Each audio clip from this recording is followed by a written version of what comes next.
Hello दोस्तों, जय हिंद। जैसे हम आज करने चल रहे हैं हिस्ट्री के प्रीवियस ईयर सारे क्वेश्चन को अटेम्प्ट करेंगे।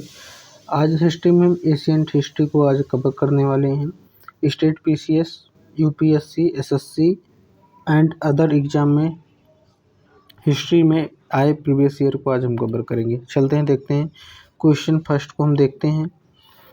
इसमें है ताम्र पाषाण काल में महाराष्ट्र के लोग मृतक के शरीर जो होते थे फर्श के नीचे किस तरह दफनाते थे। तो इसमें आंसर आपका हो जाएगा उत्तर से दक्षिण की ओर, यानी कि उनका सिर और पैर होता था उत्तर और दक्षिण की दिशा में करके फर्श के नीचे पत्थर से ढक के उनको दफनाया करते थे। सेकंड क्वेश्चन हो, प्राचीन भारत में वैज्ञानिक प्रकृति के संदर्भ में निम्नलिखित में से कौन सा कथन सही है। इसमें देखते हैं चार ऑप्शन दिए गए हैं, उसमें देखते हैं कौन कौन सा सही है। प्रथम शताब्दी ईसा पूर्व ईस्वी में विभिन्न प्रकार के विशिष्ट शैल औजार का उपयोग आम हो गया था। दूसरा है तीसरी शताब्दी ईस्वी में आरंभ में मानव के आंतरिक अंगों का प्रत्यारोपण शुरू हो गया था। तीसरा है पाँचवीं शताब्दी ईसा पूर्व में कोण और ऊर्जा का सिद्धांत ज्ञात था। चौथा है सातवीं शताब्दी ईस्वी में चक्रीय चतुर्भुज का ज्ञान ज्ञात था। निम्नलिखित कूटों के आधार पर सही क्रम चुनिए। इसमें आपका हो जाएगा फर्स्ट वाला सती, यहाँ पे प्रथम शताब्दी ईस्वी में विभिन्न प्रकार के शैल औजारों को आम बात प्रयोग हुए, बात सही है। अब इसमें हमारा दे रहा है दूसरा क्या है, तीसरी शताब्दी ईसा पूर्व आरंभ में मानव के आंतरिक अंगों का प्रत्यारोपण शुरू हो गया था, नहीं हुआ था, ये गलत है। हमारा तीसरा है पाँचवीं शताब्दी ईस्वी में कोण और ऊर्जा का सिद्धांत ज्ञात था, तीसरा सही है, बिल्कुल सही है। चौथा शताब्दी ईस्वी में चक्रीय चतुर्भुज का सिद्धांत ज्ञात था, ये भी सही है, यानी कि हमारा ऑप्शन हो जाएगा 1, 2 और 1, 3 और 4, जिसमें यानी कि ऑप्शन हमारा 3 है। ठीक है, अब हम देखते हैं तीसरा क्वेश्चन हमारा क्या है। अब यहाँ पूछ रहा है खाद्यान्नों की कृषि सर्वप्रथम कब आरंभ हुई थी। तो इसमें कह रहा है कि जब खाद्यान्न का खेती ये कृषि आरंभ कब हुई थी, तो इसमें हम बता देंगे नवपाषाण काल में। खाद्यान्नों की कृषि नवपाषाण काल में हुई थी। ठीक है, अब यहाँ पे चौथा ऑप्शन है उत्खनित प्रमाणों के अनुसार पशुपालन का प्रारंभ कब हुआ था। जो हमारे उत्खनन हुए हैं खुदाई से जो हमें साक्ष्य मिला है कि पशुपालन कब आरंभ हुआ था। ठीक है, तो हमारा है मध्य पाषाण काल से। ठीक है, कब से आरंभ हुआ, ऑप्शन हमारा डी होगा मध्य पाषाण काल से। हम पांचवें क्वेश्चन पे चलते हैं।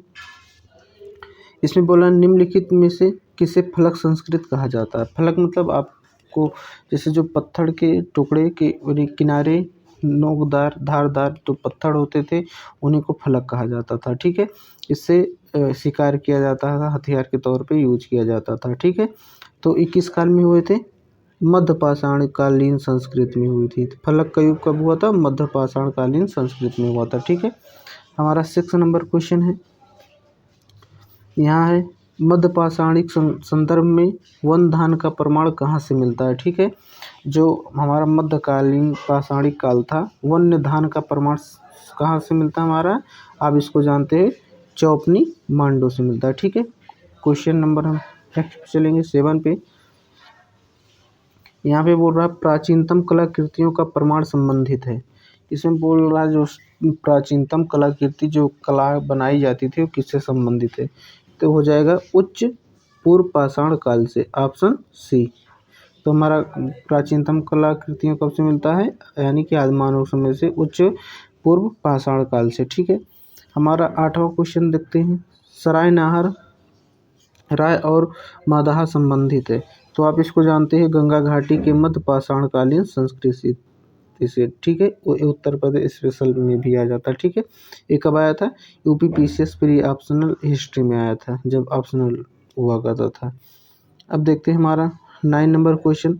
दक्षिण भारत की बृहद पाषाण समाधियाँ कहाँ से संबंधित है। जो दक्षिण भारत की बृहद पाषाण समाधियाँ थी, जो आपको पता ही होगा, जो दक्षिण भारत में बड़े बड़े शिलाखंडों की समाधि बनाई जाती थी। जब क्या होता है, इंसान मर जाता था उसे दफनाया जाता था, तो वो किस काल से संबंधित थी, लौह काल से। ठीक है, 10वां क्वेश्चन देखते हैं। निम्न पूर्व पाषाण काल से मानव के बारे में निम्नलिखित में से कौन सा तथ्य सही है। इसमें बोल रहा है जो निम्न पूर्व पाषाण काल था, आपको 4 ऑप्शन दिया गया है, इसमें पूछ रहा कौन सा सही है। ठीक है, इसमें वह पालिशदार कुल्हाड़ियों का प्रयोग करते थे, नहीं, क्योंकि कुल्हाड़ियाँ किससे बनाई जाती थी, लोहों से बनाई जाती थी। ठीक है, वह कोर उपकरणों का प्रयोग करते थे। तीसरा है वह पशुपालक करते थे। चौथा है वह लघु पाषाण उपकरणों का प्रयोग करते थे। इसमें हमारा ऑप्शन बी होगा, क्योंकि वो कोरदार उपकरणों, अब जैसे फलक आपको बताए थे तो उसका उपयोग करते थे, वो पशुपालक नहीं करते थे। ठीक है, ठीक, वह लघु पाषाण उपकरणों का भी प्रयोग नहीं करते थे। ठीक, तो हमारा ऑप्शन क्या हो जाएगा, बी।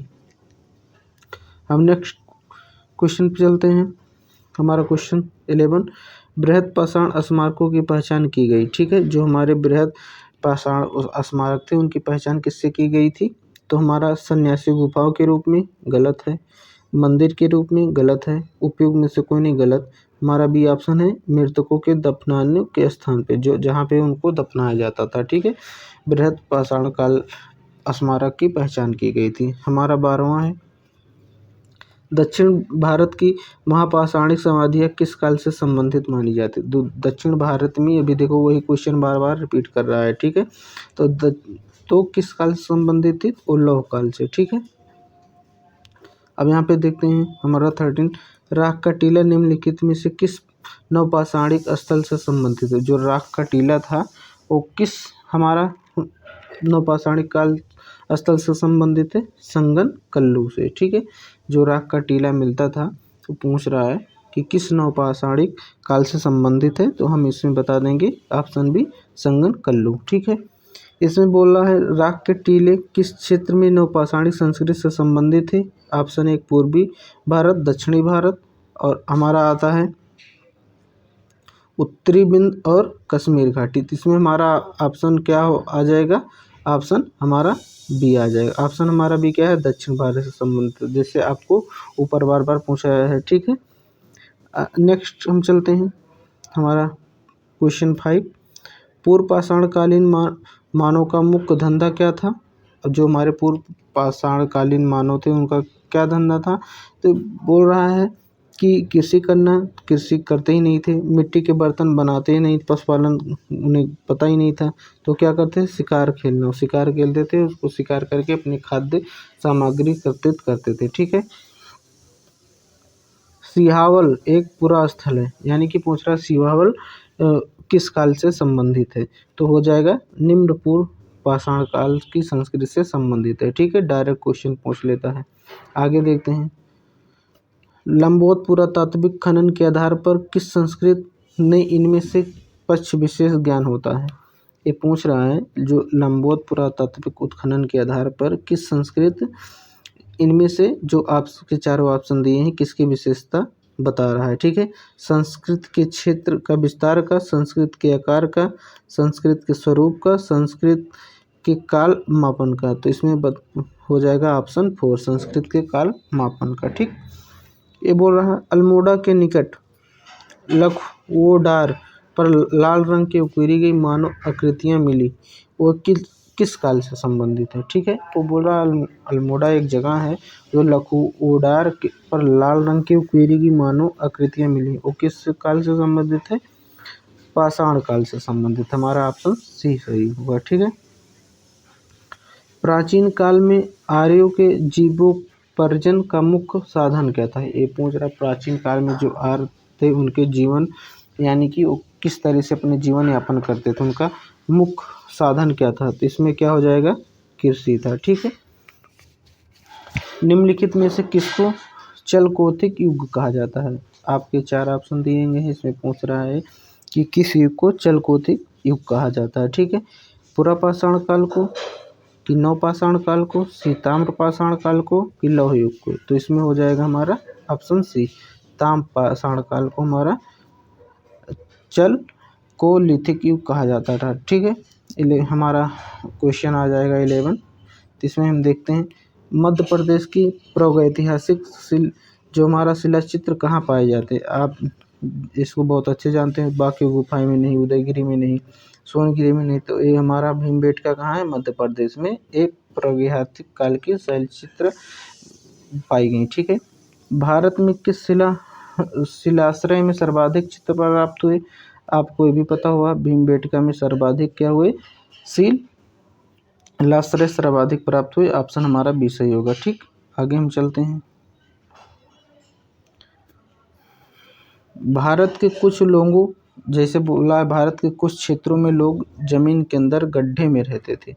इस बात का संकेत खुदाई से निम्नलिखित में मिलता है। या कौन सा क्षेत्र? एक बोल रहा है भारत के कुछ क्षेत्र खुदाई से पता चला कि वो लोग गड्ढे के अंदर रहते थे। ठीक है, तो हमारा ऑप्शन हो जाएगा बी, कश्मीर में रहते थे। ठीक है, नवपाषाण कालीन गर्त निवासों के अवशेष कहाँ से मिलते हैं? ये बोला है, कह रहा है ऑप्शन में बुरझोम, यहाँ पे गुफा कराल, नंबर 3 है कुचई, नंबर 4 है महगढ़ा के नीचे। तो इसमें क्या हो जाएगा हमारा? बुरझोम में मिलते थे और कहाँ पे मिलते थे? गुरफकाल में मिलते थे। ऑप्शन हमारा क्या हो जाएगा? डी हो जाएगा। ठीक है, अब आगे चलते हैं। मानव समाधानों में कुत्ते दफनाए जाते थे, यानी कि मानव में जहाँ के साथ कुत्ते भी कहाँ दफनाए जाते हैं, किस स्थल से मिलता है हमें? बुरझोम से। ठीक है, तो इसमें क्या होता था? मानव के शव के साथ कुत्ते भी दफना दिए जाते थे। ठीक है, इससे पता चलता है कुत्ता भी मानव के सहयोगी था, यानी कि वो पालते थे। हमारा है इसमें 26 नंबर देते हैं। गर्त निवास निम्न में से किस संस्कृति का विशिष्ट लक्षण है? आप जानते हो गर्त निवास, जैसे अभी आपको बताए थे कि गड्ढा बना के नीचे रहना। तो हमारा ऑप्शन फर्स्ट क्या है? हड़प्पा संस्कृति। बी है मध्य गंगा घाटी का नवपाषाणिक संस्कृति, ये भी नहीं है। ये भी नहीं है। बलूचिस्तान में ताम्रपाषाण काल संस्कृति, ये भी नहीं है। हमारा डी है कश्मीर की घाटी नवपाषाण काल की संस्कृति। आपको ऊपर भी करवाए थे। ठीक, हमारा 27 क्वेश्चन पे आते हैं। निम्नलिखित में से किस स्थल से मानव कंकाल के साथ कुत्ते और कंकाल के भी सावधान प्राप्त हुए? अभी आपको जस्ट ऊपर ही करवाए थे। किस स्थान पे मानव के साथ कुत्ते के भी कंकाल प्राप्त हुए? बुरझोम से। ठीक है, अब हम देखते हैं क्वेश्चन 28। निम्नलिखित में से किस स्थान पर मानव के साथ कुत्ते दफनाए जाने की? अभी देखो जस्ट वही बार बार रिपीट किया, तो हमारा हो जाएगा बुरझोम। ठीक है, इसमें बोल रहा है निम्नलिखित में से किस स्थान पर नवपाषाण स्तर पर गेहूं एवं जौ की खेती के सर्वप्रथम प्रमाण क्या हुए? मिले। तो इसमें बोल रहा है कि आप ध्यान दीजिएगा, किस नवपाषाण काल के स्तर पर गेहूं और जौ की खेती के प्रमाण सर्वप्रथम कहाँ मिले थे? हमारा ऑप्शन हो जाएगा सी, मेहरगढ़ में। ठीक है, बुरझोम की हमारा आ जाएगा 30। बुरझोम में नवपाषाणिक काल में सावधानों के साथ मृत मनुष्य के साथ पालतू जीव को दफनाते थे। इसमें बोल रहा है बुरझोम में जो मानव के साथ किस जानवर को दफनाया जाता था? आपको पहले बता दिए हैं ऊपर वाले भी, कौन सा जानवर था? कुत्ता। ठीक है, अब हम 31 पे आ जाते हैं। क्वेश्चन नंबर, निम्नलिखित में से किस एक पुरास्थल से पाषाणकालीन संस्कृत से लेकर हड़प्पा सभ्यता तक संस्कृत के अवशेष प्राप्त हुए? ये बोल रहा है कि ऐसा कौन सा स्थल है कि जहाँ से नव पाषाणकालीन संस्कृत से लेकर जो हड़प्पा सभ्यता तक की संस्कृत प्राप्त हुई है? तो हमारा हो जाएगा ऑप्शन बी, मेहरगढ़ में। ठीक है, क्वेश्चन नंबर 32। भारत में व्यवस्थित कृषि का प्राचीनतम प्रमाण कहाँ से प्राप्त होता है? तो हमारा हो जाएगा मेहरगढ़, ऑप्शन फर्स्ट। ठीक है, यहाँ पर 33। भारतीय उपमहाद्वीप में कृषि के प्राचीनतम साक्ष्य कहाँ मिले?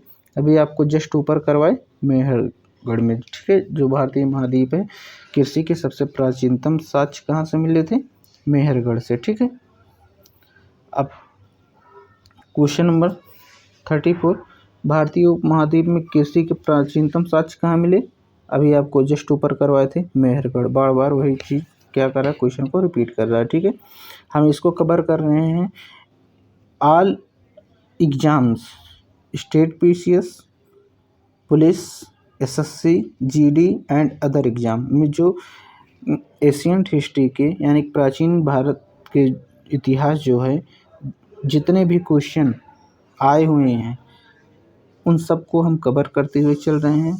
आप हमारे चैनल में नई हैं तो हमारे चैनल को सब्सक्राइब करें। अगर आपको वीडियो अच्छा लग रहा है तो आप उसको लाइक भी करें। आगे हम चलते हैं। क्वेश्चन नंबर 35, भारतीय उपमहाद्वीप में पालतू भैंस का प्राचीनतम साक्ष्य कहाँ से मिलता है। अब बोल रहा जो हमारा प्राचीनतम भारतीय महाद्वीप है उसमें जो पालतू भैंस थी उनका साक्ष्य कहाँ से मिलता है, तो हमारा हो जाएगा मेहरगढ़ से। ठीक है, उस स्थल का नाम बताइए जहाँ प्राचीनतम अस्थायी जीवन के प्रमाण मिलते हैं। हम उस स्थान का पूछ रहा है जहाँ पे अस्थायी जीवन, यानी कि अस्थायी जीवन कहाँ पे होगा, जहाँ पे पशुपालन कृषि इत्यादि होती होगी, तो हमारा हो जाएगा मेहरगढ़। हम सीधे लॉजिक लगा लेंगे। ठीक है, गंगा घाटी में धान की खेती के प्राचीनतम प्रमाण कहाँ से मिलते हैं, आप जानते हैं लौरवा देव से। ठीक है, हमारा क्वेश्चन नंबर 38, खासकर उत्तर प्रदेश स्पेशल। ठीक है, इसको विशेष ध्यान रखें। मध्यपाषाण जो हमारा प्रसंग में पशुपालन के प्रमाण कहाँ से मिलते हैं, वह स्थान कौन सा है, तो हमारा को हो जाएगा, आप ध्यान दीजिएगा किस काल की बात हो रहा है, मध्यपाषाणिक। ठीक है, तो हमारा क्या हो जाएगा, आदमगढ़। ठीक है, इसमें बोल रहा भारतीय उपमहाद्वीप में धान के प्राचीनतम साक्ष्य कहाँ प्राप्त हुए, आप कश्मीर से, उत्तर बिहार से, विंध्य क्षेत्र से, महाकौशल से। तो इसमें हमारा क्या हो जाएगा, विंध्य क्षेत्र। ऑप्शन डी हमारा क्या हो जाएगा, विंध्य क्षेत्र से। ठीक है, तो हमारा आगे चलते हैं। क्वेश्चन नंबर हमारा 40 में देखते हैं, निम्नलिखित में से किस क्षेत्र में चावल के उत्पादन के प्राचीनतम साक्ष्य मिलते हैं। ये पूछ रहा है कि किस क्षेत्र में चावल के प्राचीनतम साक्ष्य मिलते हैं। ठीक है, आप हमारा हो जाएगा ऑप्शन बी बेलन घाटी। अब हमारा 41 पे आते हैं, उच्च पुरापाषाण कालीन युग में हड्डी से बनी मृत देवी की प्रतिमा कहाँ से मिलती है, तो ऑप्शन ए है गोदावरी घाटी महाराष्ट्र में, ऑप्शन बी है नर्मदा घाटी मध्य प्रदेश, ऑप्शन सी है सोन घाटी मध्य प्रदेश, ऑप्शन डी है बेलन घाटी उत्तर प्रदेश। तो हमारा क्या हो जाए, ऑप्शन डी उत्तर प्रदेश में बेलन घाटी में। ठीक है,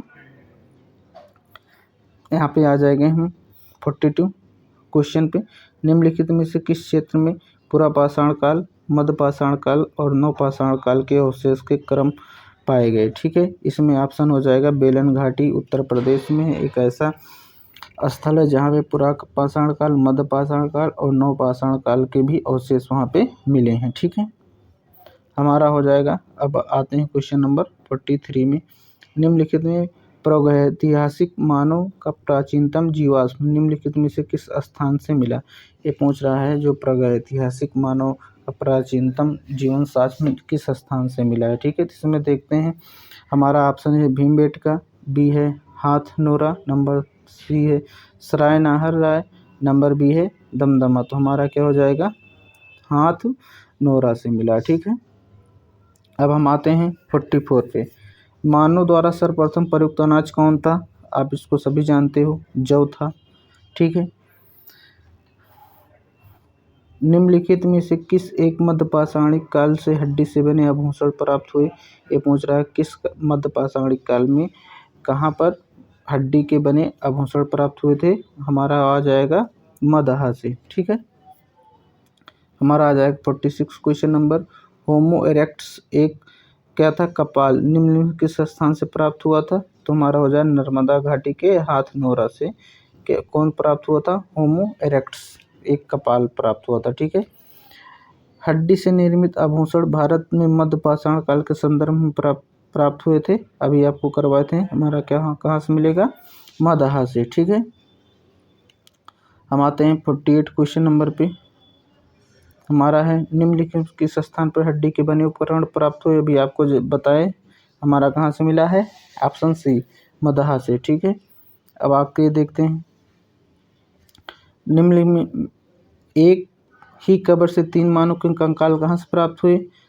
ठीक है, कहाँ से मिले थे, दमदहा से मिले थे। ये पूछ रहा है एक ही कब्र से मानव के 3 कंकाल कहाँ से प्राप्त हुए थे। ठीक है, गंगा के मैदान में मानव की बस्ती के प्राचीनतम साक्ष्य के अवशेष कहाँ मिलते हैं, तो नंबर 1 बोल रहा है Bagore, number B Kalpi, number C हमारा आदमगढ़, नंबर 4 तेरी। तो इसका गुड क्वेश्चन आंसर क्या हो जाएगा, कल्पी से। ठीक है, अब हम 51 देख लेते हैं।